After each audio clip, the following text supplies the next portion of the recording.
Fala pessoalzinho, tudo tranquilo? Vamos para mais uma aula agora que eu deixei aqui gravada para vocês. Então eu vou pedir umas coisinhas para vocês. Ó. Se vocês curtirem a aula, não esquece de deixar uma curtida aí no vídeo. Se você ainda não for inscrito no canal, por favor se inscreve, que isso daí vai ser bastante importante para mim e para você. Se ativar as notificações, nota 10, melhor ainda. Se curtir muito o vídeo, posta, manda para os seus amigos, compartilha com seus amigos. E se você tiver alguma dúvida, alguma sugestão, por favor, joga aí nos comentários aí embaixo, que eu vou ter o maior prazer de responder para vocês e até gravar novos vídeos a respeito, beleza? Valeu, galera, bora pro vídeo. Então, a gente vai começar hoje oficialmente, depois dessa novela, a disciplina de fenômenos de transporte. Essa disciplina. Nossa, apertei o comando errado aqui. F5. Essa disciplina que, como eu falei para vocês, ela não é uma disciplina fácil, mas ela é uma disciplina muito bonita, tá? E quando eu fiz essa disciplina na graduação, eu tive essa disciplina com um professor muito duro, muito pesado. Esse cara, ele era um cara que, praticamente fazia bullying com os alunos. Tipo assim, ele chamava você na lousa para resolver um exercício e se você não resolvesse, ele falava umas coisas meio humilhantes, assim, tipo assim, você é um completo incapaz, sabe? Daí para baixo. Então, assim, foi muito difícil, foi um semestre que eu penei, tanto eu penei, eu fiquei tão estressado nesse semestre, principalmente por causa dessa disciplina, mas por causa de outras também que eram pesadas no semestre, e eu fiquei 4 meses sem meu cabelo crescer, ficou a mesma coisa, tanto estresse que tava. Então, assim, como eu passei por tudo isso, eu tento dar essa disciplina da melhor forma possível. Lógico que a melhor forma possível é a melhor forma que eu enxergo que seja a melhor forma possível. Pode ser que a visão de vocês seja diferente, mas o que eu quero dizer é que eu dou essa disciplina com muito capricho e com muito carinho, porque eu sei o quanto é difícil, eu sei o quanto eu sofri e eu sei a diferença que um professor bom pode fazer na vida de vocês. Então eu quero dar essa disciplina da melhor forma possível. Vamos lá. Dito isso, a gente vai começar com os conceitos da disciplina. Eu vou dar uma lidinha na ementa aqui rapidamente, só para vocês ficarem cientes. Olha só, a gente tem alguns conceitos iniciais: estáticas dos fluidos, volume de controle, equação da quantidade de movimento, hidrodinâmica dos fluidos perfeitos, perfeitos aqui quer dizer sem viscosidade, equação da energia, análise dimensional, escoamento forçado, transferência de energia térmica e massa, práticas de laboratório, que não teremos aqui, né? Que é calibração de manômetro, Bernoulli, Reynolds, perda de carga distribuída, perda de carga localizada em curvas, cotovelos e válvulas. Mas vocês vão conseguir ter uma boa ideia do que é isso com as nossas aulas aqui, com os exercícios e com as atividades que a professora Priscila está propondo. Ela faz umas coisas muito legais também. E a gente vai fazer junto isso daí. Então vocês vão ver que vocês vão sair bem legais, com uma noção muito boa nessas áreas aqui.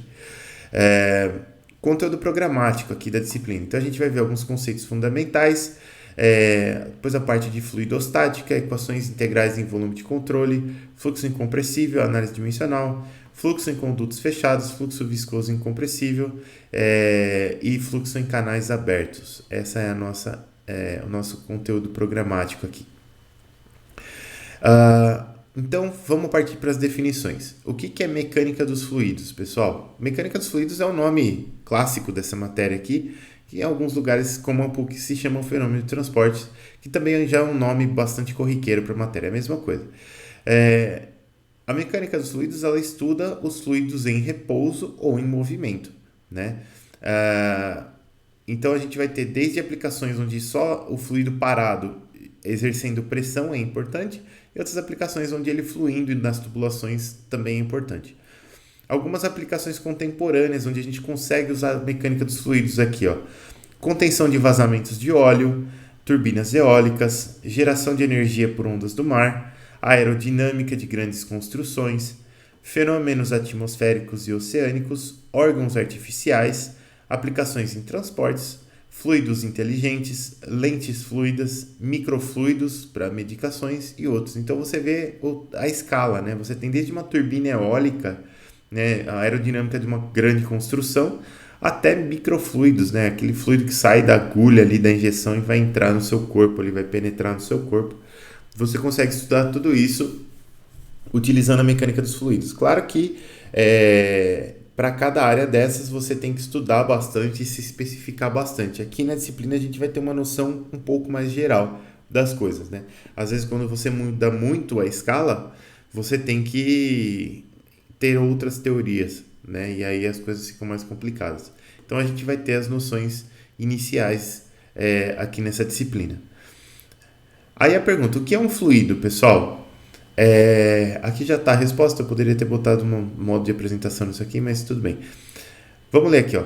Um fluido é uma substância que se deforma continuamente sob a presença de tensões cisalhantes, independente do quão pequenas elas sejam. O que quer dizer isso? Vamos entender primeiro o que é uma tensão cisalhante. Imagina que essas plaquinhas aqui, ó, elas são dois planos, tá certo? Quando eu tento deslocar uma plaquinha sobre a outra, eu vou criar uma tensão entre essas duas placas, né? E uma tensão no sentido de deslizar essas placas, né? Eu vou provocar essa tensão aqui. Essa tensão é o que a gente chama de tensão cisalhante, né? Então, se você pegar, por exemplo, quer ver? Deixa eu virar um pouco aqui para minha cara aqui para vocês verem um negócio aqui.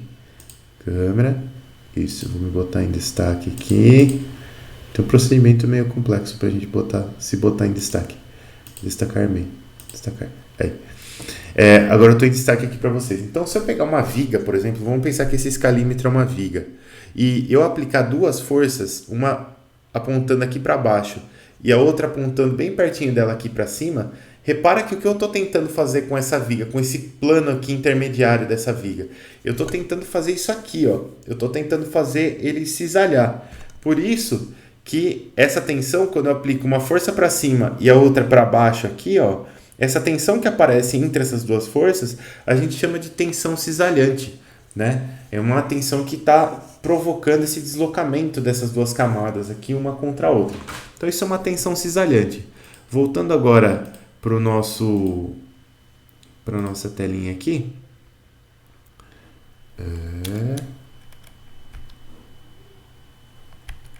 Cara, o que está acontecendo aqui? Isso, eu preciso voltar para cá também. Agora sim, voltando para nossa telinha aqui, olha só, eu tenho as duas plaquinhas e eu vou provocar uma tensão cisalhante entre essas duas plaquinhas. Só que o que tem entre essas duas plaquinhas? Eu tenho fluido. Esse azulzinho aqui a gente pensa como um fluido. Então, qual é a característica do fluido? No contato com as placas, o fluido ele vai estar colado, ele não desliza sobre as placas. Isso não é uma aproximação que a gente está fazendo só agora. Isso vai acontecer na disciplina inteira. Todo fluido que está perto da tubulação, está em contato com a tubulação, ele não escorrega em cima da tubulação. Ele fica colado mesmo. E aí o que vai acontecer? Conforme eu for cisalhando, conforme eu for andando com esses planos aqui, um em relação ao outro, se eu tivesse, imagina que eu tivesse um pedacinho de borracha aqui, ó. E essa borracha está colada em cima, está colada embaixo. Então eu vou cisalhar um pouco, essa borracha vai deformar um pouco. Mas ela tem um limite, vai ter uma hora que ela vai parar, porque senão ela vai rasgar, né? E o fluido não. O fluido, né, ele vai estar colado em cima e embaixo, só que conforme eu vou cisalhando, ele vai espalhando. Não importa quanto mais eu cisalhar, mais ele vai espalhar. Mesmo que essa força cisalhante seja muito pequenininha, né, não tem problema. Ele vai cisalhar. Essa é a definição do fluido, tá? Ele se deforma, né? Ele não tem uma forma fixa, ele vai se deformando. Aqui, beleza. Aqui esse é o comentário que eu já fiz. Inclusive isso aqui, ó, é que a hipótese de não deslizamento aqui nas paredes, aqui ela é comprovada, inclusive, experimentalmente, tá? Beleza. Aí a gente tem algumas leis de comportamento do fluido, né? E essas leis aqui, elas se aplicam na idealização de qualquer fluido. Então, primeiro, lei da conservação da massa. Se eu tenho um recipiente lá e eu tenho massa que entra e massa que sai, então o saldo de massa que tem lá dentro vai ser a quantidade inicial de massa que eu tinha no começo, mais a massa que entrou, menos a massa que saiu. Isso é lei da conservação da massa, tá? Quer dizer, não pode desaparecer massa. O balanço de massa, ele tem que fechar. né? Então, se eu pegar a quantidade inicial mais a quantidade que entrou menos a quantidade que saiu, tem que dar o saldo que eu tenho lá dentro. Faz bastante sentido. Isso aqui independe do fluido que você está analisando. Outra lei muito importante que também funciona na idealização de qualquer fluido, segunda lei de Newton. Não é bem força igual a massa vezes aceleração. Força igual a massa vezes aceleração é um caso particular da segunda lei de Newton, mas vamos pensar nisso, né? Quer dizer, o fluido tem uma massa, para acelerar essa massa eu vou precisar gerar uma força. Então, aí entra a segunda lei de Newton. Na verdade, a segunda lei de Newton, ela vale para sistemas cuja massa varia também, né? Você tem lá que a força que você aplica no sistema, ela é proporcional à variação da quantidade de movimento desse sistema no tempo. Quantidade de movimento é massa vezes velocidade. Então, qualquer um dos dois que variar, ou a massa ou a velocidade, para isso acontecer eu tenho que gerar uma força lá no meu sistema, né? E a gente vai ver alguns sistemas cuja massa varia. Por exemplo, você pega um foguete, quando ele vai queimando combustível e jogando esse combustível fora, a massa dele muda, porque ele está perdendo combustível. E isso gera uma força de propulsão. A gente vai ver isso mais para frente no curso. Depois a gente tem o princípio do momento angular, que é a mesma coisa que segunda lei de Newton, só que para rotações. Então, o torque que eu tenho que aplicar num corpo, ele é proporcional à variação do momento angular, e o momento angular, ele é o momento de inércia que multiplica a velocidade angular. O momento de inércia do corpo é como se fosse a massa do corpo, só que pro domínio da rotação. E a velocidade angular é a velocidade de rotação daquele corpo. Então, você tem isso aqui também. A primeira lei da termodinâmica, que é a lei da conservação da massa, da massa não, a lei da conservação de energia, né? A lei de Lavoisier lá.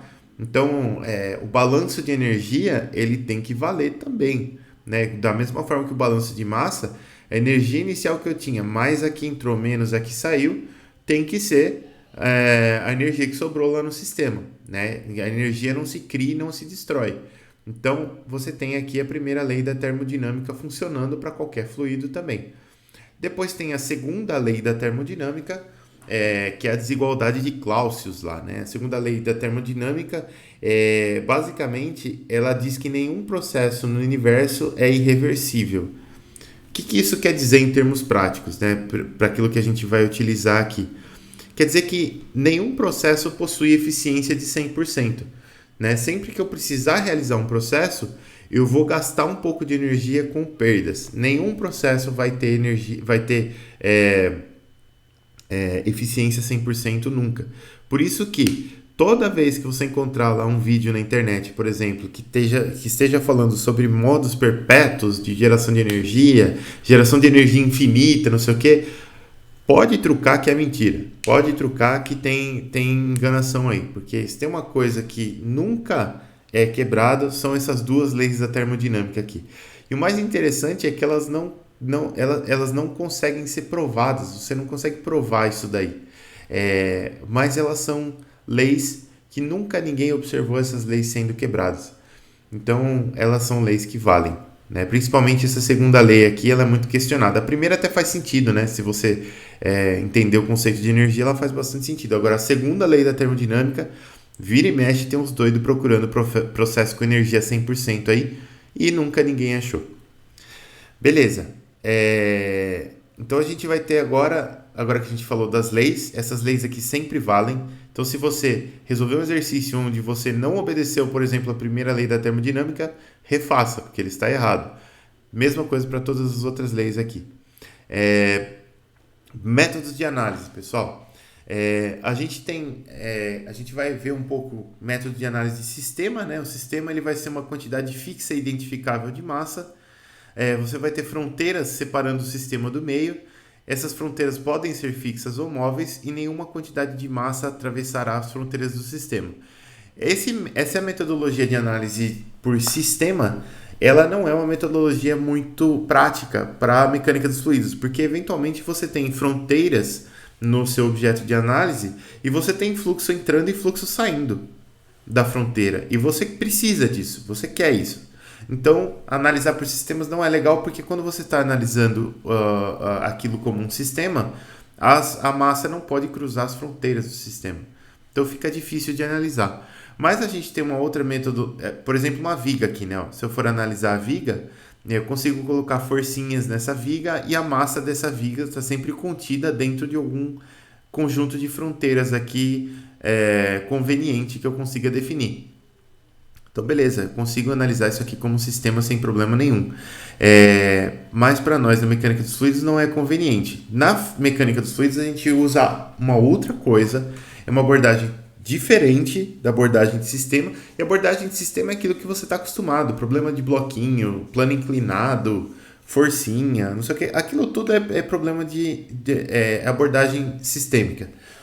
Aqui na mecânica dos fluidos, a gente vai usar uma abordagem diferente, que é uma abordagem de volume de controle, que é uma abordagem que contabiliza mais aqueles saldos que eu estava falando para vocês no começo. Então, você já vê que se uma abordagem contabiliza saldos, você vê que ela já é inerentemente mais conveniente para fenômenos de transporte aqui, para a mecânica dos fluidos. Então, o volume de controle é um volume arbitrário no espaço pelo qual o seu fluido flui. A fronteira é chamada de superfície de controle, pode ser real ou imaginária, e a fronteira pode estar em repouso ou em movimento. O volume de controle pode ser uma caixa d'água, ele pode ser uma piscina, ele pode ser uma tubulação, ele pode ser o que você quiser. Um quadrado imaginário que você colocou no ar para analisar um pedaço de fluido que está passando por aquele espaço ali, qualquer coisa. Pode ser, a gente vai treinar bastante essa questão de definir volume de controle, porque isso aqui pode resolver o problema para você. E aí, uma boa escolha de um volume de controle é fundamental na solução de um problema de mecânica dos fluidos, é aquilo que eu estava falando agora, né? A gente vai treinar, gerar esses volumes de controle, porque gerar o volume de controle significa resolver o problema de uma maneira fácil, se você sabe gerar um bom volume de controle. Aqui, eu tenho um volume de controle que é a parte interna dessa tubulação aqui. Então eu tenho fluxo passando pelas fronteiras do volume de controle. As fronteiras elas chamam superfície de controle e aí você tem o volume de controle aqui e você consegue analisar esse volume de controle. Isso é muito bacana. Alguns conceitos básicos aqui, pessoal. Primeiro, que a gente vai pensar durante todo o curso, o conceito da continuidade, né? O que é continuidade? A gente pensa no fluido como algo contínuo, né? Um meio contínuo. Se eu tiver fazendo a análise numa escala muito pequena, numa escala de Angstrom, assim, Angstrom, para quem não sabe, é 10 elevado a menos 10 metros. Se eu tiver fazendo análise de fluido nessa escala, eu já estou chegando próximo das dimensões de um átomo, né? E então a hipótese da continuidade, ela não é muito válida, porque o fluido ele não é tão contínuo assim, né? Quando o seu átomo consegue ser grande o suficiente, você vai ter algo aqui que aí você vai precisar de mecânica quântica para resolver, não mais a continuidade. Então, a continuidade, lembre-se de que você, para grandes escalas, está beleza, mas para escalas muito pequenininhas, você não consegue utilizar. E mesmo assim, por exemplo, vamos pensar num outro exemplo diferente. Se eu estiver analisando areia fluindo por uma tubulação qualquer, dependendo da escala que eu estiver utilizando, faz algum sentido eu usar a continuidade, porque aqueles grãos de areia, eles são pequenos e eles vão escorregar entre si ali. Então você poderia tentar modelar essa areia como um fluido de alta viscosidade. Talvez funcionasse, talvez não. Mas se eu estiver chegando muito próximo das dimensões do grão de areia, seria melhor modelar esses grãos de areia como bloquinhos com atrito entre eles e não como um fluido contínuo com viscosidade. Então são coisas que você tem que pensar. Depois a gente vai ter também campos de velocidade, que são campos vetoriais. Só que a gente tem que saber, mas a gente não vai olhar muito para isso nessa matéria aqui, tá? A gente vai passar por ela de uma maneira um pouco mais simples. A gente vai ter que pensar em fluxo em múltiplas dimensões. Eu posso ter fluxo em uma dimensão aqui, que seria só ao longo da tubulação, ou eu posso pensar nesse fluxo aqui em 3 dimensões, né? Então, além de olhar para ele ao longo da tubulação, eu vou olhar para ele no sentido radial, em x e em y aqui, ou em r θ, que seja. E aí você vai ver que você tem velocidades de fluxo diferentes na sua tubulação e tudo mais. Então, você tem que pensar num fluxo, mesmo que ele seja um fluxo que está passando por um tubo reto, você tem que pensar nele de uma maneira tridimensional. E por último, a gente tem linhas de fluxo. Né? As linhas de fluxo elas ajudam a descrever esses campos de velocidade aqui. Então a linha de fluxo ela vai meio que conectar esses vetores aqui. Ela vai ser uma linha que é tangente a um grupo de vetores aqui e ela vai representar o que o seu fluido está fazendo. Então, às vezes, você precisa desse conceito de linhas de fluxo aqui para entender melhor o que está acontecendo.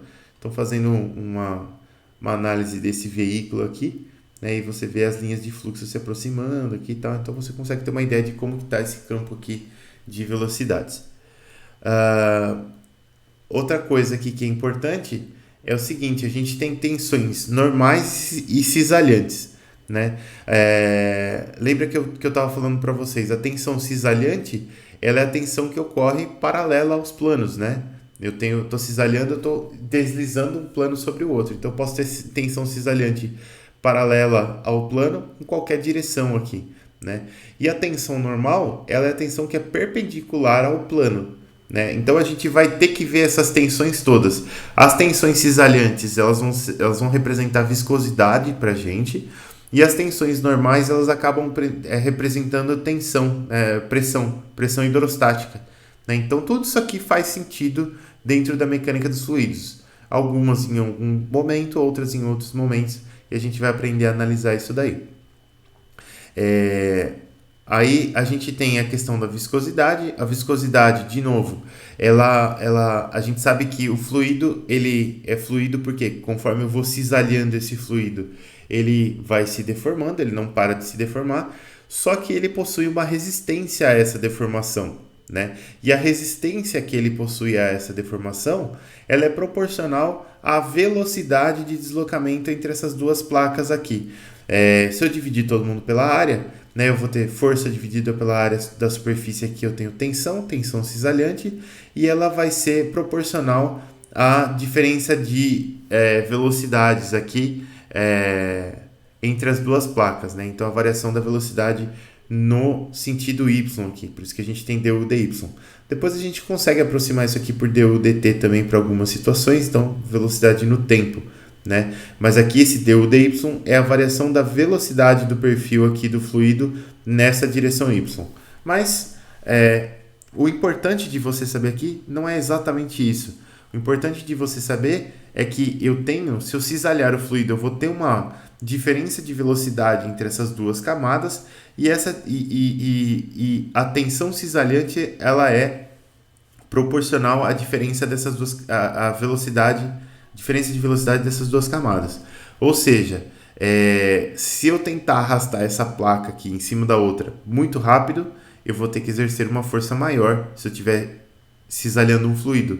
E se eu tiver que arrastar essa placa muito lentamente, eu vou ter que provocar uma força menor. Então a força, a tensão, que é a força dividida pela área da placa, ela é proporcional, esse símbolo de infinito cortado aqui é proporcional. Então a tensão cisalhante ela é proporcional à variação da velocidade no sentido y aqui entre as duas placas. Isso aqui vai ser muito importante lá no final do curso. E aí, a gente chama esse fluido de newtoniano quando essa proporção aqui acontece, né? Então, quando a proporção é direta, quer dizer, se eu pegar a velocidade, a diferença de velocidades, multiplicar por uma constante e conseguir obter essa tensão cisalhante todo o tempo, a gente chama isso aqui de fluido newtoniano. E se essa relação não for uma proporção direta, esse fluido é um fluido que a gente chama de não newtoniano. Então, ele é um fluido cuja a viscosidade varia com a diferença de velocidades que você aplica nele, com a tensão cisalhante que você aplica nele, tá? No caso aqui, a viscosidade para fluidos newtonianos ela é constante. Outro conceito importante também que a gente tem é o conceito de tensão superficial, né? Então, o que é tensão superficial? Ela é a tensão que existe aqui no fluido e que impede que esse fluido se espalhe 100% sobre uma superfície. Então, quando você pinga uma gotinha sobre a mesa da sua casa, por exemplo, essa gotinha ela não vira um filme infinito de água. Ela fica contida ali num cantinho e ela vai formar essa forma aqui que a gente chama de menisco, né? Então, existe uma definição para a superfície molhada que é a seguinte: se esse ângulo aqui do final do menisco com a sua mesa aqui, for menor do que 90 graus, a superfície está molhada. E se ela formar uma gotinha assim, ó, com esse ângulo aqui maior do que 90 graus, a superfície está seca. Aqui no tubo, o que você vai ver? Você vai ver que você tem um processo que a gente chama de capilaridade, né? Então, quando eu puxar, se eu mergulhar esse tubo na água e puxar para cima e soltar, o que vai acontecer? Eu vou ter uma capilaridade aqui por causa dessa tensão superficial. Esse fluido ele vai ficar acumulado um pouquinho para cima, ele vai formar esse menisco aqui, ó, né? E se eu empurrar esse tubo para baixo, vai acontecer o contrário, né? Então eu vou ter aqui por causa da própria viscosidade, esse fluido ele vai entrar aqui para baixo um pouco e ele vai formar esse menisco aqui ao contrário. Tudo vai depender do que você está fazendo. Beleza. E aí depois a gente tem uma questão que a gente chama normalmente por idealização de que o fluxo, quando ele não tem viscosidade, a gente chama de fluxo invícido. Eu não uso muito essa palavra, mas o que acontece? Se eu olhar para as linhas de fluxo aqui, quando eu não tenho viscosidade, as linhas de fluxo são todas bem bonitinhas aqui, bem comportadas, tá vendo? Eu tenho um fluxo passando ao redor de um cilindro aqui, e ele é bem comportadinho aqui, ó. A linha de fluxo vai e volta, é tudo bonitinho. Isso é quando eu não tenho viscosidade. Quando eu tenho viscosidade, a coisa muda um pouco de figura, né? Eu tenho algumas linhas de fluxo aqui que são menos perturbadas, né? Elas vão desviar aqui do meu cilindro e elas vão passar aqui, mas vão continuar sendo linhas de fluxo. E eu vou ter algumas linhas de fluxo abaixo dessa camada limite aqui, ó, que elas vão criar um fluxo todo bagunçado aqui, que não tem mais linha de fluxo aqui. É um negócio todo bagunçado, que a gente chama de turbulência, né? E a turbulência acontece porque existe viscosidade no fluido. E todo fluido tem viscosidade, inclusive o ar. Então, não se enganem achando que fluxo invícido é uma boa aproximação, porque não é. Sempre tem viscosidade. E aí o que acontece? Você tem... quando você está desenvolvendo... Isso aqui a gente vai ver tudo no curso, tá? Eu só vou falar de uma maneira simples aqui agora para vocês. Quando você está desenvolvendo as velocidades na tubulação, imagina que você tem aqui uma parede da tubulação. Essas moléculas do fluido que estão próximas à parede aqui, elas não deslizam, então a velocidade delas é zero. Essa linha azul aqui é o perfil de velocidades. E porque eu tenho viscosidade, então esse fluido vai cisalhando e ele vai tendo uma resistência ao movimento, mas as velocidades vão aumentando aqui conforme eu vou saindo de perto dessa parede, porque ele consegue acelerar cada vez mais quanto mais longe ele estiver da parede aqui. E aí a gente tem uma camada aqui que a gente chama de camada viscosa, né? Camada de separação viscosa aqui, ou camada limite, tanto faz. E para cima dessa camada limite aqui, eu não tenho mais interferência da velocidade zero da parede aqui. Então aqui em cima a gente consegue falar que o fluxo é invícido, né? Por mais que eu tenha viscosidade, eu não vou ter velocidade relativa entre as partículas. Então é como se eu tivesse velocidade zero. Aliás, viscosidade zero. Mas não é que eu tenho viscosidade zero, é que eu não tenho velocidade relativa entre as partículas. Aqui onde eu tenho velocidade relativa são os pontos onde eu consigo gerar mais turbulência. E aí a gente tem a transição, né? Então você tem um regime que a gente chama de laminar, onde as linhas de fluxo estão todas bem organizadinhas assim. E se você passar de determinadas condições, por exemplo, velocidade, você primeiro vai ter um fluxo transacional e depois um fluxo turbulento. Acho que todo mundo viu já, a fumacinha que sai de um pavio de vela ou de um fósforo depois que você apaga, ou de um cigarro aceso, por exemplo. Ela sai uma fumacinha bem bonitinha, assim, bem lisinha, daqui a pouco ela começa a dar uma embaralhada e daqui a pouco ela bagunça tudo e some. Isso é transição de regime laminar para transacional para turbulento, que você consegue ver aí no ar também. Então ele tem uma viscosidade. Outro conceito importante que a gente vai ver é a compressibilidade do fluido, né? Aqui a gente sempre vai fazer a hipótese de fluido incompressível. E a compressibilidade do fluido ela é diferente para quando você está falando de fluido parado e para quando você está falando de fluido em movimento, né? Se eu pegar por um conceito mais genérico, a gente pode pensar nessa compressibilidade da seguinte forma.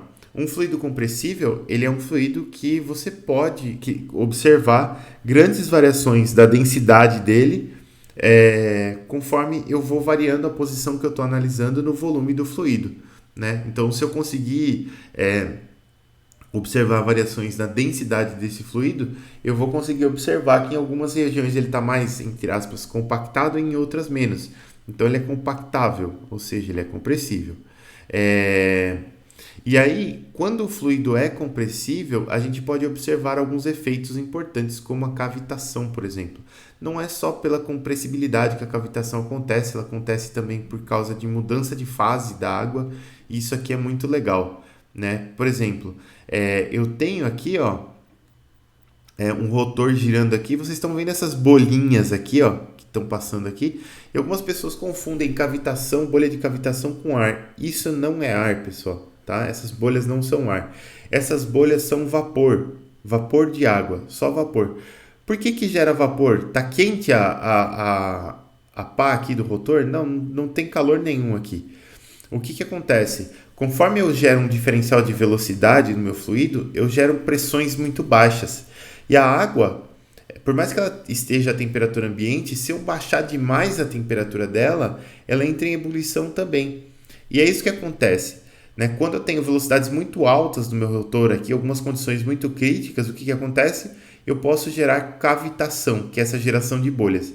E a geração de bolhas ela não é um problema em si. Quando a bolha nasce, ok. O problema é quando essa bolha colapsa, porque ela sai de uma região de baixa pressão, né?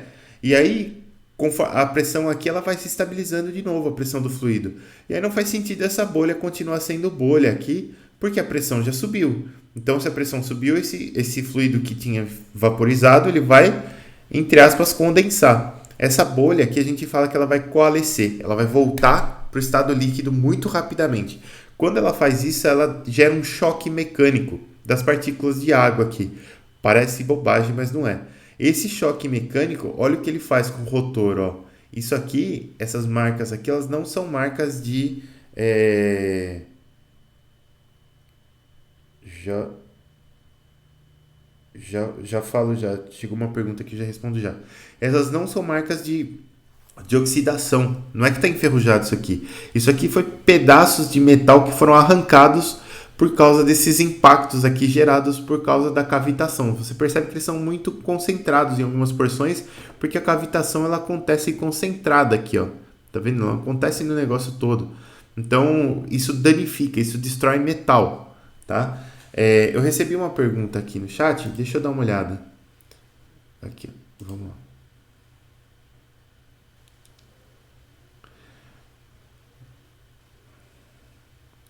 Sim, a Larissa está perguntando aqui se eu posso falar ou definir que um fluido é um líquido ou um gás. Sim, o gás e o líquido eles são fluidos da mesma forma, tá? Porque se eu aplicar tensões cisalhantes nos dois, eles vão continuar cisalhando eternamente. A diferença entre eles, lógico, né? No gás você não tem, por exemplo, o conceito de tensão superficial que você tem nos líquidos, né? E no gás você tem uma densidade muito menor, então ele é muito mais compressível.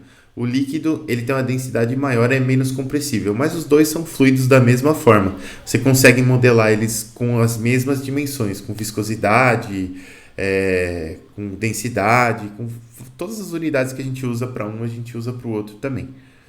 Ou quase todas, pelo menos. Beleza?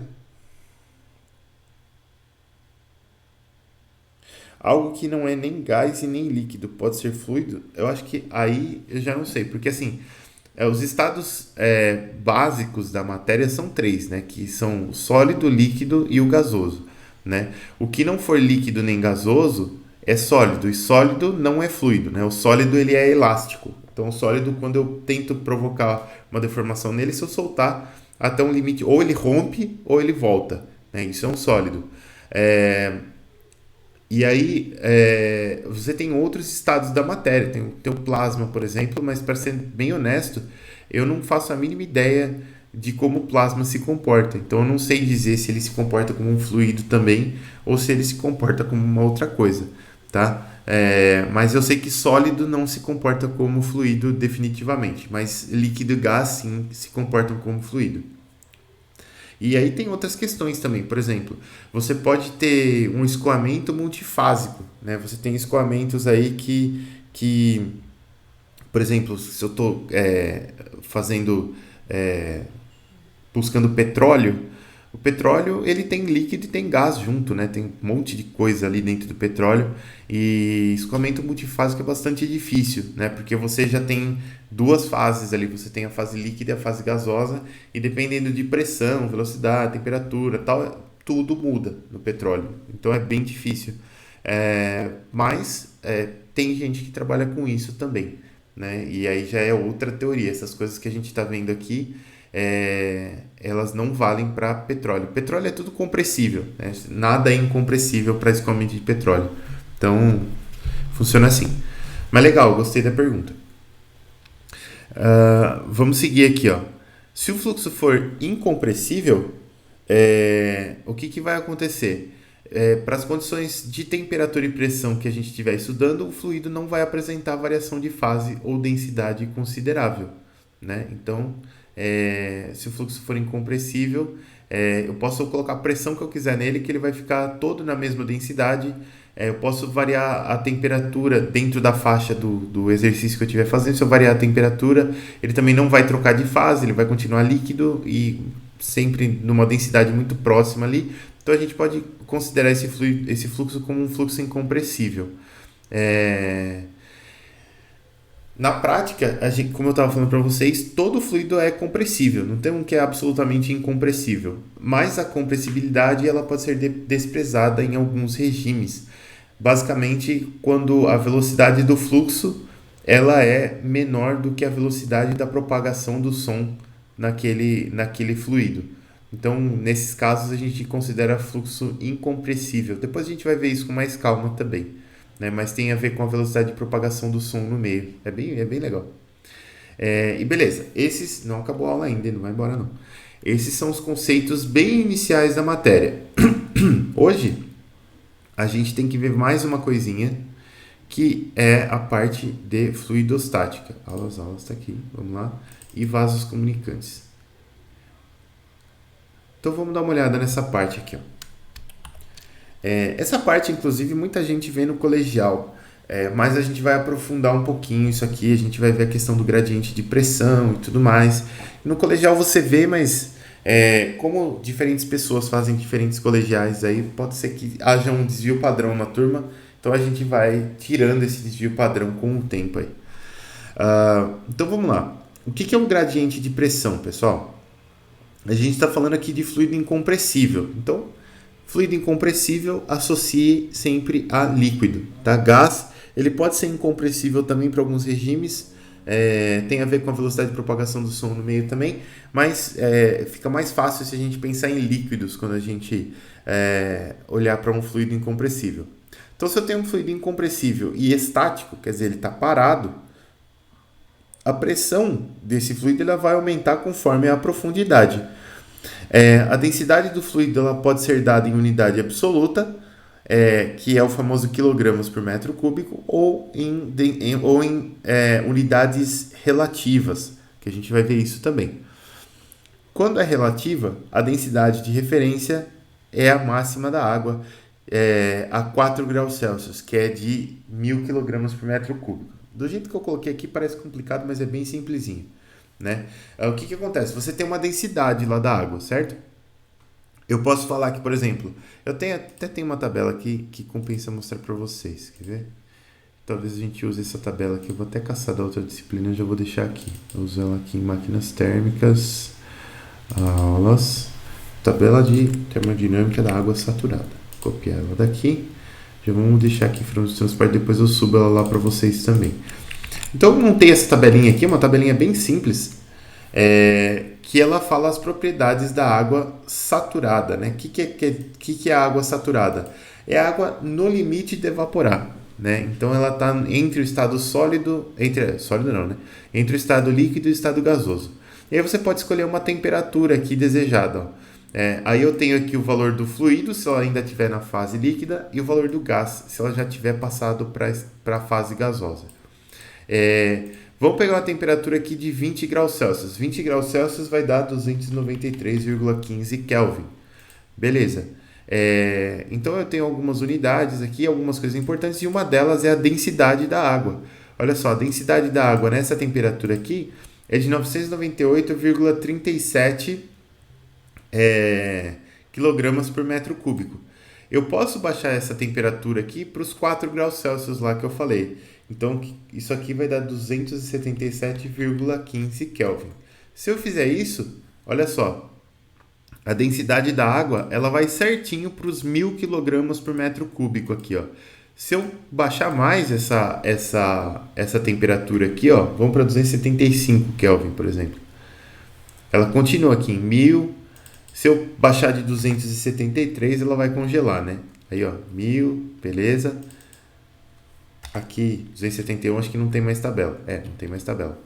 Então, se você pega a água a partir de 4 graus Celsius, que são 277,15 Kelvin, você tem essa densidade máxima da água aqui de 1.000 kg por metro cúbico.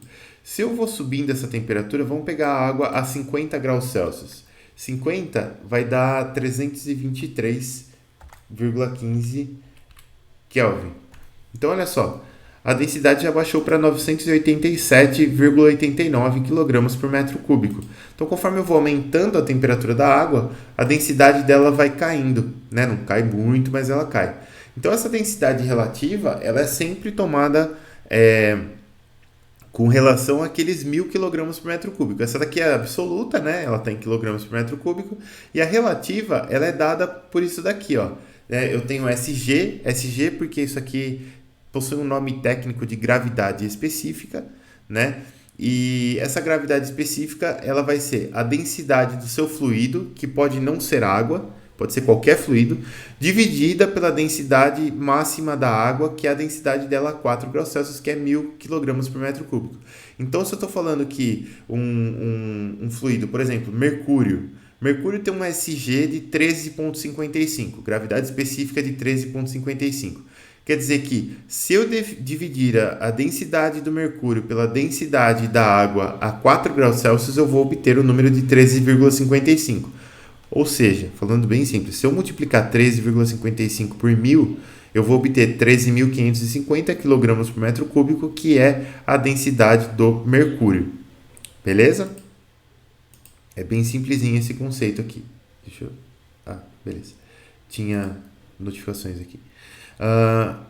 Aí, ó, gradiente de pressão, né? Então, a gente tem lá o meu container aqui, né? E esse container, ele tem um líquido, um fluido. Esse fluido ele é incompressível, ele tem uma densidade ρ.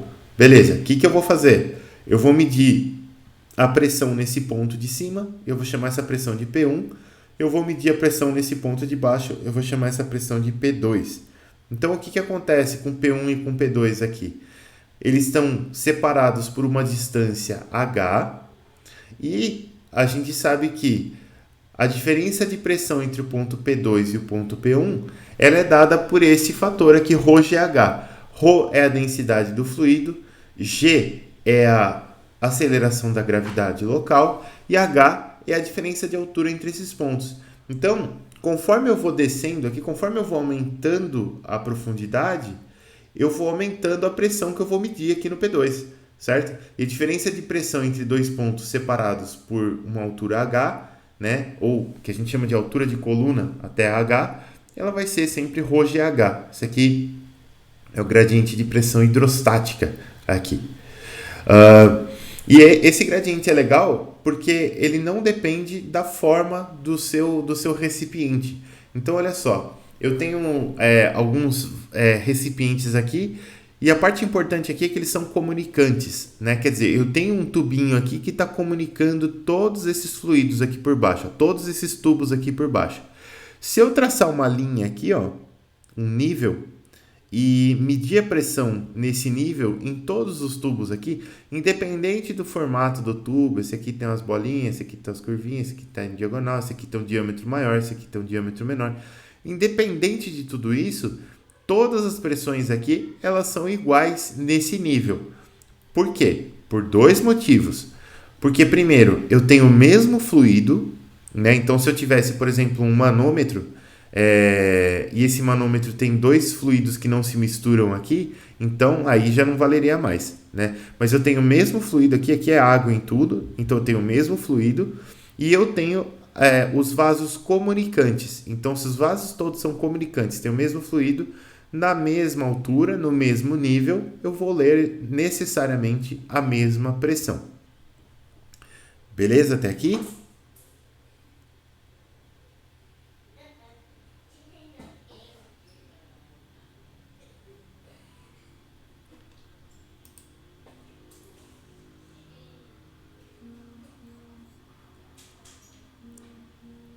Beleza, né? Porque é uma coisinha, é um conceito bastante fundamental, então é legal que todo mundo entenda ele bem legal. Então, beleza. Vasos comunicantes basicamente é isso. E a gente consegue fazer muita coisa legal com isso, mas é basicamente isso. Os chats aqui, ok, beleza. Aí a gente tem a questão da flutuação. A flutuação ela é muito legal. A flutuação, a força de flutuação, quer dizer, quando eu ponho alguma coisa dentro de um fluido, essa coisa ela pode flutuar ou ela pode afundar. A gente está interessado em saber como que as coisas flutuam aqui, né? E a força de flutuação ela vai ser dada pela força-peso do volume de líquido deslocado, né? Então eu vou ter uma força-peso aqui do líquido deslocado. Então repara, eu tenho esse barril aqui, esse barril está afundado no meu líquido aqui, né? E ele está flutuando, quer dizer, a força-peso, aliás, a força de flutuação que está empurrando esse barril aqui para cima é exatamente a força-peso desse fluido aqui, ó, que ocuparia este volume. Então, do fluido de densidade ρ, que ocuparia esse volume aqui, que quem está ocupando, na verdade, é o barril, né? Então, a força de flutuação, ela sempre vai ser dada pela força-peso do volume de líquido deslocado. E uma coisa importante aqui é que a força de pressão hidrostática, que é essa força de pressão que você vai ter aqui pelo fato de você ter uma coluna de líquido, ela é sempre normal à superfície submersa do corpo. Ou seja, aqui na lateral, né, essa força de pressão ela vai ser sempre perpendicular às laterais. Então, eu vou ter forças aqui do lado direito apontando para a esquerda, eu vou ter forças do lado esquerdo apontando para a direita. Essas forças aqui não fazem nada para a questão da flutuação. As forças que causam a flutuação desse corpo aqui são as forças que estão atuando aqui embaixo do barril, porque elas são perpendiculares à superfície, elas estão empurrando esse barril aqui para cima. É o empuxo, é exatamente o empuxo. É isso aí. Que eu estou chamando de força de flutuação. Então aqui, ó, a gente tem o volume deslocado e a gente tem essa altura aqui de líquido, né? E eu vou ter uma pressão hidrostática aqui empurrando esse barril aqui para cima. Olha lá, né? A força que está empurrando ele para cima vem só dessa superfície de baixo aqui, da lateral não acontece nada. Essa força que vem aqui de baixo, olha só, é o ρGH, mesma coisa, né? Só que aqui o que a gente tem? Que essa força ela é a densidade que multiplica a gravidade, que multiplica o volume submerso. Por que o volume submerso? Porque aqui a gente está falando de força e não de pressão, né? A força ela é a pressão vezes a área, né? Então, eu vou ter uma pressão aqui embaixo, quando eu multiplicar por essa área, eu vou ter a força. Aqui eu tinha uma altura H, quando eu multiplicar por essa área daqui de baixo, eu vou ter o volume VS deslocado, né? A área vezes a altura vai dar o volume de líquido deslocado. E aí a gente já pode partir para exercícios. Olha só, vamos começar com esse exercício aqui. Ele já não é um exercício fácil, mas ele é um exercício que já te dá uma boa noção de como que essas coisas funcionam. Então vamos lá. Eu tenho um manômetro de tubo inclinado aqui, né? Então qual que é a ideia? Eu vou provocar uma pressão aqui nesse recipiente aqui. Essa pressão vai empurrar esse fluido aqui para baixo, né? E esse fluido vai começar a subir aqui nessa haste lateral aqui do meu manômetro. E dependendo do quanto desse fluido subir aqui, eu vou conseguir fazer uma leitura, essa leitura de comprimento aqui, e depois que eu fizer essa leitura aqui, eu vou descobrir quanto que eu tenho de pressão aqui nesse manômetro aqui. E a gente vai ver como que a gente faz isso, né? Então aqui, ó, sabendo que o vaso principal possui diâmetro D maiúsculo e o vaso inclinado possui um diâmetro D minúsculo e está inclinado com um ângulo θ, calcule a relação entre L, que é esse deslocamento aqui, que a gente chama também de deflexão do manômetro, e ΔP, que é a pressão que eu estou aplicando aqui, em função de várias coisas, em função do diâmetro desse vaso principal, diâmetro do vaso secundário, ângulo e a densidade ρ deste fluido aqui. Beleza, vamos fazer isso aqui. Então, eu tô lá, aqui, vou pegar isso aqui. Vamos abrir uma luzinha.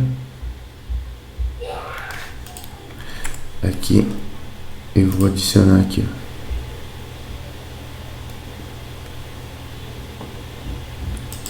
Beleza?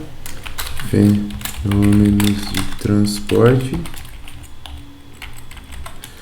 Isso aqui é a aula do dia 13 de agosto de 2021. Plano de fundo vai ter linhas. Já vou dividir essa tela aqui adequadamente.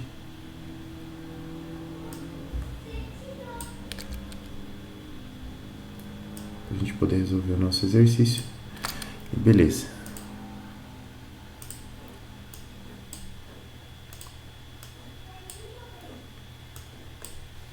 Aqui. Vou pegar minha canetinha, pessoal, e aí a gente já vai resolver.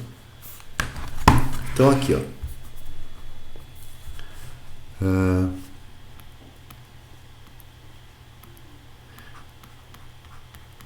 Fenômenos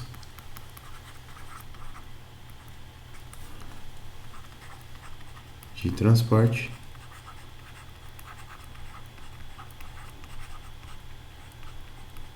A aula aqui é do dia 13 de agosto.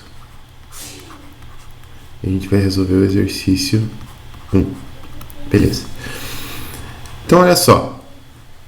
Eu gosto de desenhar para a gente absorver bem as informações. Então, eu tenho lá, de novo aqui, o manômetro.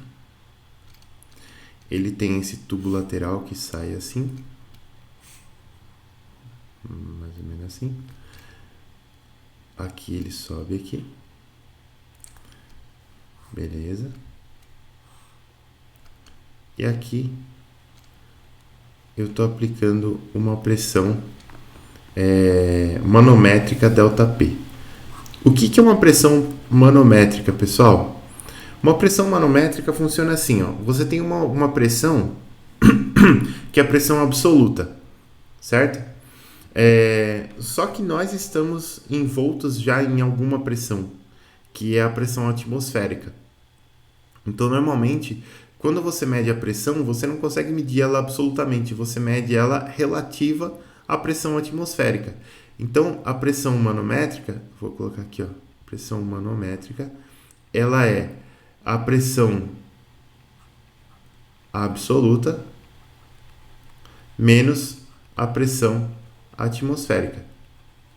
Tá? É só a diferença da pressão absoluta para a atmosférica, que a gente chama de manométrica. Então aqui eu vou aplicar um ΔP, que é uma pressão manométrica. A princípio, eu tinha este nível aqui de fluido. Assim. Vamos fazer ele tracejadinho aqui. Beleza? Eu tinha esse nível aqui de fluido. E essa marcação aqui, ela está sendo estendida para o outro lado aqui também. Porque se as coisas estavam em repouso, eu tenho que ter o mesmo nível de fluido dos dois lados. Aí ele aplicou a pressão. Quando ele aplicou a pressão, esse nível aqui baixou desse lado. E essa baixada de nível desse lado aqui fez com que o nível do outro lado aumentasse até aqui, assim. Beleza. Né?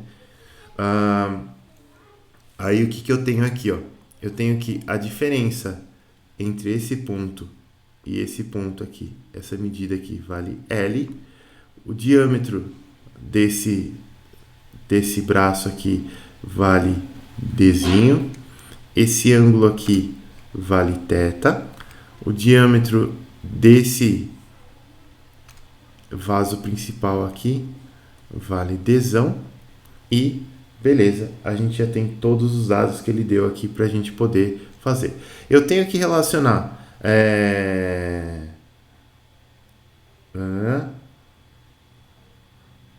calcule a relação entre L e ΔP. Eu tenho que relacionar esse L com esse ΔP, o que faz todo sentido, né? Eu tenho que relacionar a medida aqui, a deflexão dele, com esse ΔP aqui. Como que eu faço isso, pessoal? Vamos lá. Eu tenho que usar primeiro os conceitos de fluidostática, né? Quer dizer, se eu avaliar os fluidos sempre no mesmo ponto, sempre no mesmo nível, eu tenho e são vasos comunicantes, aqui a gente enxerga que são vasos comunicantes, eu tenho que ter as mesmas pressões. Beleza, então eu vou pegar uns pontos de análise aqui que são favoráveis para mim. Por exemplo, ó, aqui em cima, esse negócio aqui é aberto. Então aqui em cima eu sei que eu tenho só a pressão atmosférica. Beleza, aqui em cima é só a pressão atmosférica. Beleza. Aqui desse lado eu coloquei uma pressão ΔP manométrica, certo? Então aqui desse lado aqui, ó, na superfície do fluido aqui, o que eu tenho que ter? Eu tenho que ter a pressão atmosférica mais a manométrica, porque eu estou colocando pressões absolutas aqui, ó, né? Então aqui absolutamente é a pressão Não tinha que falar o líquido para tentar calcular a densidade? Não necessariamente, viu? Aqui a gente não vai precisar, a gente vai conseguir relacionar as coisas. Ele é literal, né? Então não tem nenhum número aqui, a gente só vai relacionar as coisas mesmo. Eu estou trabalhando com pressões absolutas, né? Então aqui eu tenho a pressão atmosférica, aqui nesse ponto eu tenho que ter a pressão atmosférica mais a pressão manométrica aqui, mais o ΔP, tá? Então aqui nesse ponto aqui eu sei que eu tenho uma pressão aqui que é a pressão atmosférica mais o ΔP. Beleza. E aí eu posso pegar e falar assim, bom, se nesse ponto aqui eu tenho a pressão atmosférica mais o ΔP, eu posso estender esse nível aqui para cá, ó, assim. E aqui nesse ponto, vermelhinho. E aqui nesse ponto, eu tenho que ter a mesma pressão que aqui. Então, aqui eu também tenho pressão atmosférica mais ΔP. Beleza. Isso já é uma coisa legal.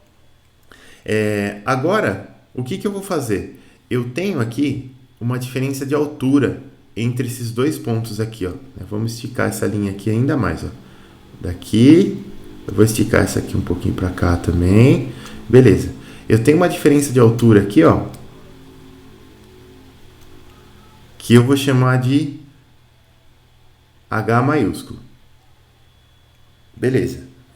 Uma parte desse H maiúsculo aqui eu conheço, porque eu tenho esse L aqui, eu tenho esse ângulo θ. Então, se eu pegar essa projeção aqui, ó, esse pedacinho aqui, ele vai ser o L seno de θ. Mas eu tenho mais uma coisinha aqui, mais uma diferençazinha, que é justamente o quanto que isso aqui abaixou. Ó, esse tantinho aqui, é exatamente esse tantinho aqui, que eu vou chamar de X. Só para a gente não se confundir. Em vez de chamar de Hzinho, eu vou chamar de X. Aí não confunde. Então, o que eu sei? Eu sei que esse Hzão aqui, ó, ele é composto por duas coisas. Ele é composto por L seno de θ, que é esse pedaço aqui. Então, L seno de θ, mais esse xzinho que está aqui, ó. Beleza. O que mais que eu sei? Bom, eu tenho que saber algumas coisas aí. Por exemplo, aqui, ó. Eu tenho uma relação entre esse volume que abaixou aqui e esse volume que subiu aqui, ó, né? Então eu vou dar uma achurada aqui para a gente dar uma olhada de verde. Aqui, ó, onde eu estou pondo esses pontinhos verdes aqui, ó, eu tinha um volume de líquido anteriormente e esse volume de líquido abaixou, certo? E então o meu nível anteriormente era esse da linha tracejada aqui, ó, certo? Então eu tinha líquido aqui, abaixou, e esse líquido aqui, ele tem que ser exatamente o volume desse líquido aqui, ó, dessa outra região onde eu estou colocando esses pontinhos verdes, porque essa região é a que foi preenchida depois que eu apliquei a minha diferença lá de pressão, certo? Esse volume que abaixou é esse volume a partir da linha tracejada que subiu. E eu sei calcular esses volumes aqui, ó. Esse volume aqui, ó, desse lado aqui, eu vou chamar esse volume de V para facilitar a nossa vida. Esse volume V aqui, ó, desse lado, o vaso é cilíndrico, os vasos são todos cilíndricos, porque ele deu diâmetros aqui. Então, a área desse vaso cilíndrico aqui, a área da seção transversal é π diâmetrozão ao quadrado sobre 4, e a altura é x. Beleza. E do outro lado aqui, eu sei que esse volume aqui deslocado daqui para cá, ele vai ser o volume desse cilindrinho que subiu aqui. Então eu tenho um diâmetro, né, um diâmetro Dzinho aqui, ó. Então eu vou ter uma área da seção transversal que é π diâmetrozinho ao quadrado sobre 4. Isso é a área da seção transversal desse tubo aqui. E ele vai ser multiplicado por essa altura aqui, ó. Não esse H aqui, mas esse comprimento aqui que ele subiu, que é o comprimento L, né? Então ele vai ser multiplicado por L. Como eu sei que essas duas coisas são iguais, esses dois volumes são iguais, eu consigo achar uma relação entre o X e o L, né? Então isso aqui já me dá alguma vantagem, olha só. Vamos cortar o π sobre 4 com o π sobre 4 aqui, né? E aí eu consigo dividir do outro lado por diâmetrozão ao quadrado, e eu vou encontrar daqui que x é diâmetrozinho ao quadrado L sobre diâmetrozão ao quadrado. Beleza, tá aqui o x. Eu posso substituir esse x aqui agora aqui em cima. Então, se eu faço isso, o meu h ele vai ser L que multiplica seno de θ mais x. X é diâmetro ao quadrado sobre diâmetrozinho ao quadrado sobre diâmetrozão ao quadrado que multiplica o L. O L já está para fora. Diâmetrozinho ao quadrado sobre diâmetrozão ao quadrado. Beleza. Então tá aqui, ó. A gente já achou uma relação entre o H e o L. Por que essa relação entre o H e o L é importante? Porque agora eu sei que essa pressão aqui em cima é a pressão atmosférica, a pressão aqui embaixo é a pressão atmosférica mais o ΔP, e agora eu consigo usar a pressão hidrostática aqui, ó, porque repara que eu tenho aqui uma diferença de nível, então eu vou ter um gradiente de pressão. Então a pressão nesse ponto aqui embaixo, além de ela ser essa pressão aqui atmosférica mais ΔP, ela também vai ser a densidade do fluido, que multiplica a gravidade. Aliás, não é bem ela, né? Vamos colocar assim. É ela assim, a densidade do fluido que multiplica a gravidade, que multiplica a diferença de níveis aqui, H, só que eu preciso da pressão absoluta aqui, ó.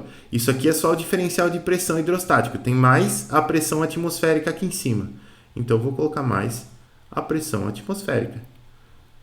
Isso aqui é exatamente a mesma coisa, né? Essa pressão aqui, pressão atmosférica mais ΔP, é igual a ρGH mais pressão atmosférica. Então, ó, isso aqui vem da fluidostática. Agora eu substituo, né? Eu só simplesmente igualo as coisas que são iguais, né? Então, a gente sabe que pressão atmosférica mais ρGH vai ser...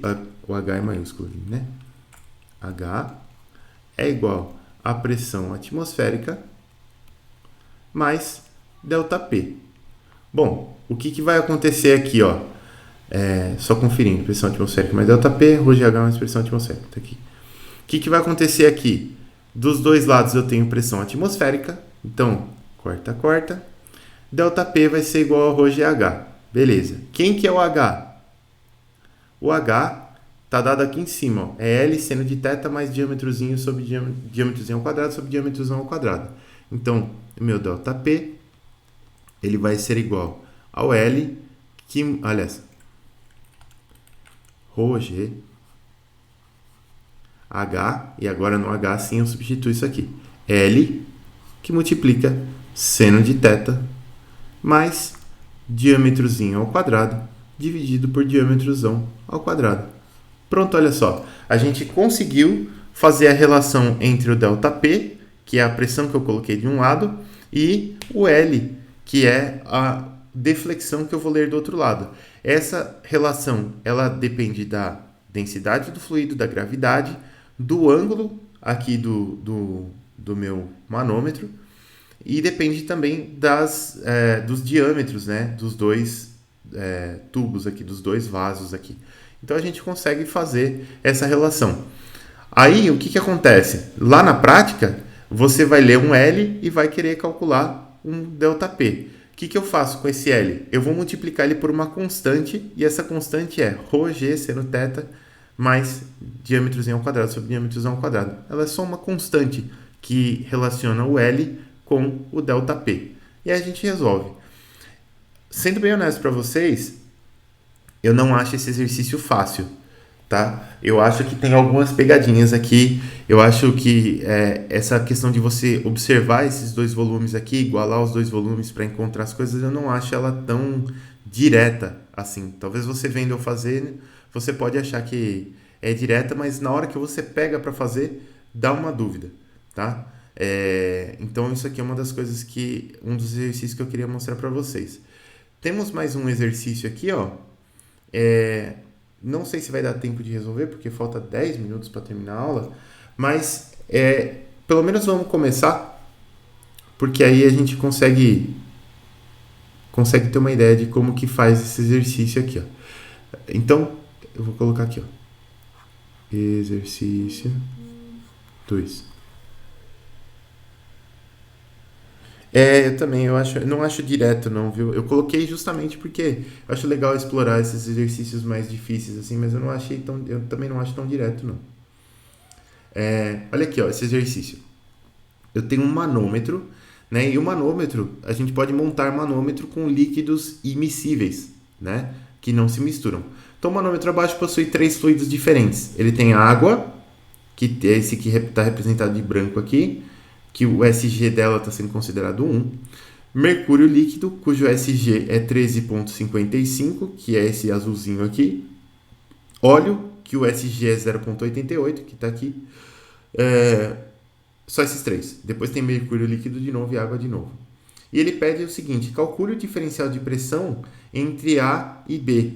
Né? Ele quer que você calcule o diferencial de pressão entre esse ponto aqui e esse ponto aqui, ó. Sabendo que uma polegada é 2,54 centímetros. Beleza. Vamos lá.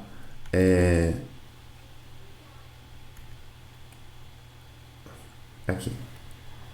Eu vou copiar essa figura aqui e vou colar essa figura aqui.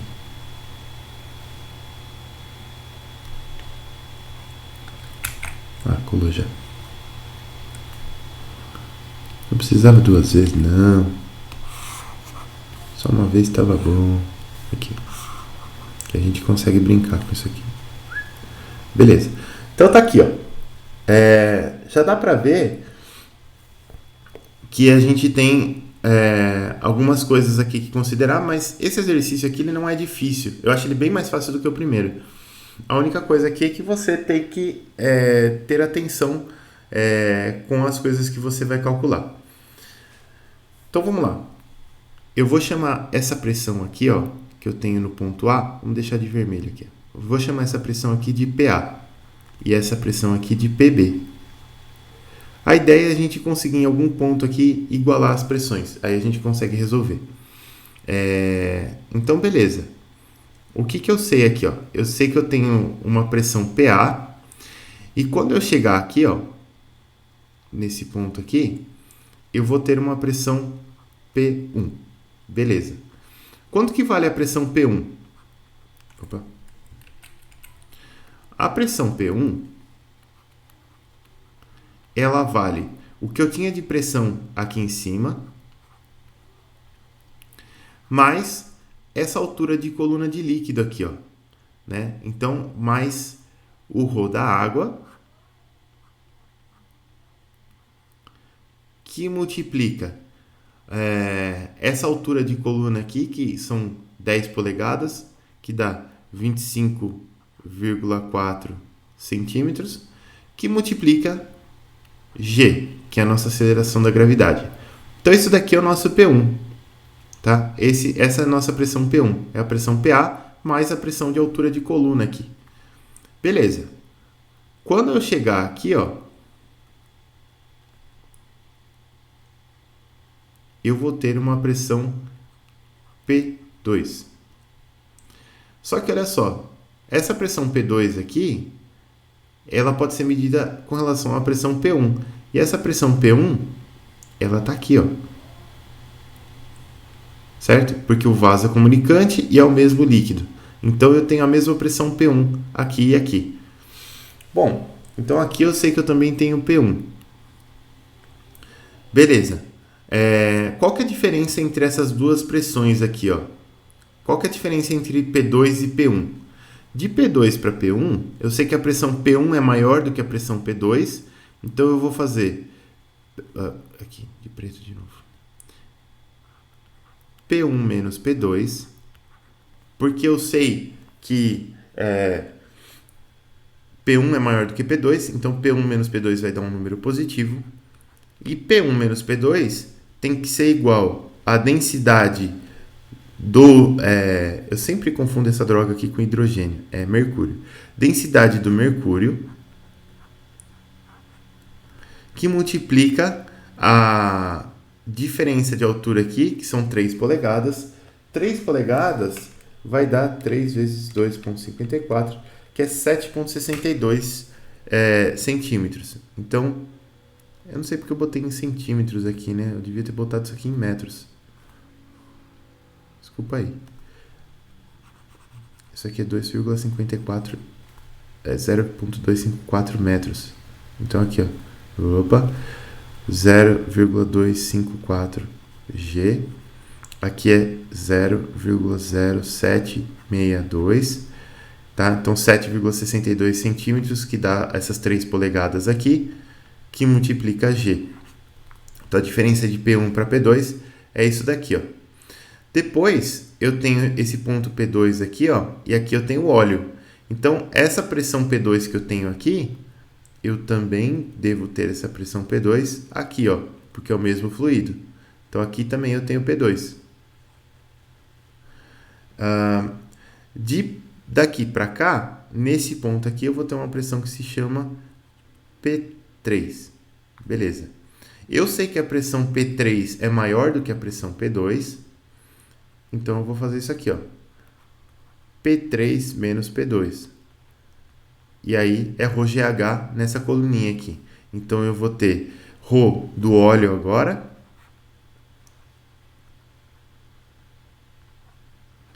que multiplica a altura de coluna aqui. Então eu tenho 4 polegadas vezes 0,0254. Isso aqui dá 0,1016 metros, que multiplica a gravidade G. Depois a gente substitui as gravidades aqui. Então, esse P3 menos P2 dá isso daqui. Beleza. Daqui para cá, olha só, tem o P3 aqui. Então, nesse ponto aqui, eu também tenho que ter P3, porque é o mesmo fluido aqui. E aqui eu tenho P4. P3 é maior do que P4. Então, o que eu vou ter aqui, ó? P3 menos P4 é igual. O fluido aqui é mercúrio. Então, eu tenho o ρ do mercúrio que multiplica o H aqui, que são 5 polegadas. Então, 0,0254. Isso aqui vai dar 0,127 metros, que multiplica G. E por último, eu sei que aqui no ponto P4, que pressão que eu tenho? Eu tenho a pressão PB mais essa altura de coluna aqui, e aqui é água mesmo. Então, vamos lá. No ponto P4, eu tenho PB mais o ρ da água, que multiplica 8 polegadas. 8 polegadas dá 0,0254. 0,2032 metros, que multiplica G. Beleza. Então, eu tenho essa relação aqui entre PA e P1, depois P1, P2, P2, P3, P3, P4, P4 e PB. Então, eu consigo calcular a relação entre PA e PB. É só a gente ir fazendo a continha aí, né? Então, ó, você pode começar da forma que você achar melhor, né? Eu vou começar aqui, vamos ver, vamos esticar a luzinha aqui para ficar fácil, né? Diminuir um pouco o zoom, beleza. Vamos fazer aqui. Então, olha só, eu vou começar aqui da equação de cima. Então, eu sei que PA, minha letra ficou horrível quando eu diminuo o zoom, mas não tem como. Ela vai ser igual a P1 menos ρH2O, que multiplica 0,254 G. Beleza. Então, eu tenho essa expressão para PA aqui. P1, ele vai ser isso daqui, esse ρHG 0,0762G mais P2. Então, eu vou substituir aqui no lugar de P1. Então, isso aqui vai ser igual a ρHG vezes 0,0762G. Então, tá aqui P1 menos ρH2O, que multiplica 0,254G. Então, tá aqui. Isso daqui mais PA. Isso daqui mais PA não, gente. Oh, Jesus.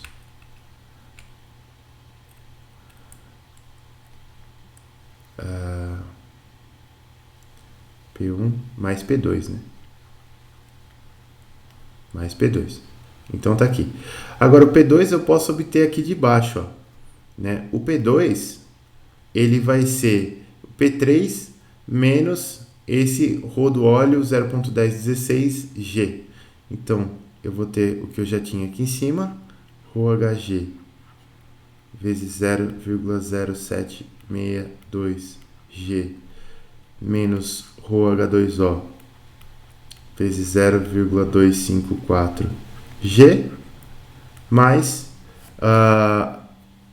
o P2, que é P3 menos esse ρ do óleo aqui, mais então P3 menos o ρ do óleo, que multiplica 0,1016, que multiplica G. Pessoal, é o seguinte, a gente chegou no horário final da nossa aula. O que vocês preferem? Que a gente pare por aqui ou que a gente continue só para terminar esse exercício e depois pare?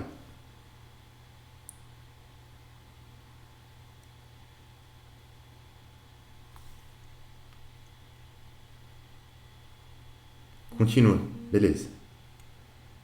Bora terminar. Isso aí, gostei da motivação, galera. Vamos que vamos. Então, beleza. Isso, eu vou terminar só esse. Então, eu tenho essa expressão aqui. Agora, o P3, olha só, eu já substituí o P3 o P2 pela relação equivalente do P3 aqui. E agora o P3 eu vou obter dessa relação do P4 aqui, ó. Então, vamos até subir aqui para cima agora. Então, isso daqui tudo vai ser igual a... Vamos lá. ρHg. Toma cuidado para não se perder aqui. ρHg. 0.0762G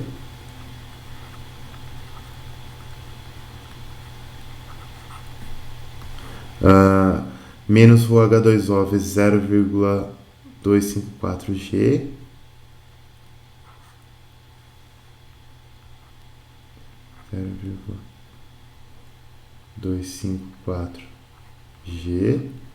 beleza, mais vou colocar esse menos esse rho do óleo aqui, depois a gente põe o P3. Então, menos o rho do óleo 0.1016G menos rho do óleo vezes 0,1016G. Agora eu vou substituir o P3 aqui. O P3 vai ser ρHg vezes 0.127G mais P4. Então, mais ρHg vezes 0,127G mais P4. E o P4 ele já está isolado aqui, ó. Então eu vou simplesmente apagar aqui para a gente economizar até um pouquinho mais de tempo e vou para cá. Então o P4 ele vai ser o PB que multiplica não, mais o H2O que multiplica 0.2032G. Então olha só, isso aqui tudo a gente começou aqui em cima. Isso aqui era o PA. Então tem uma relação entre PA e PB aqui agora, né? E eu quero saber a diferença de pressão entre o ponto B e o ponto A. Então eu vou passar esse PB para lá e o PA menos PB vai ser tudo isso daqui. E a gente só precisa calcular. Então PA menos PB agora é fazer a conta. Vamos pelas densidades iguais aí, ó. Então, a densidade do hidrogênio não. A densidade do mercúrio, aqui, ela vai multiplicar mais 0,0762G mais 0,0127G. Então, 0,0762 mais 0,0127. Aliás, errei já. 0,0762 mais 0,127. Isso aqui vai dar 0,2032, que multiplica 13.550. Beleza. Agora vamos pegar a da água. A da água, ela tem aqui 0,2032 menos 0,0254. Então, mais 0,2032 menos 0,0254, que multiplica a densidade da água, que é 1000. Beleza. E aí eu tenho a questão do óleo aqui, que está negativa aqui.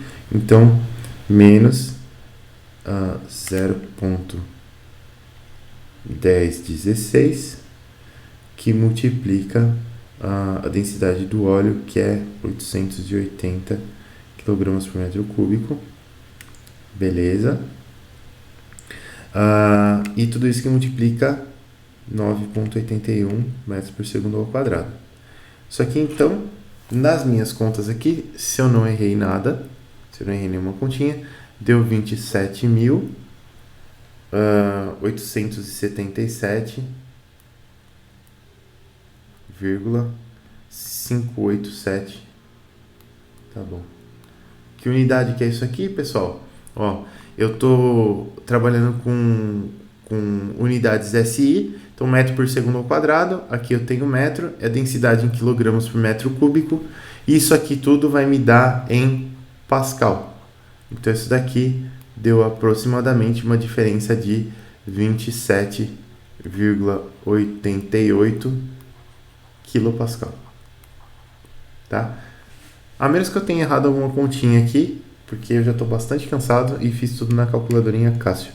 Mas tentei fazer sem errar.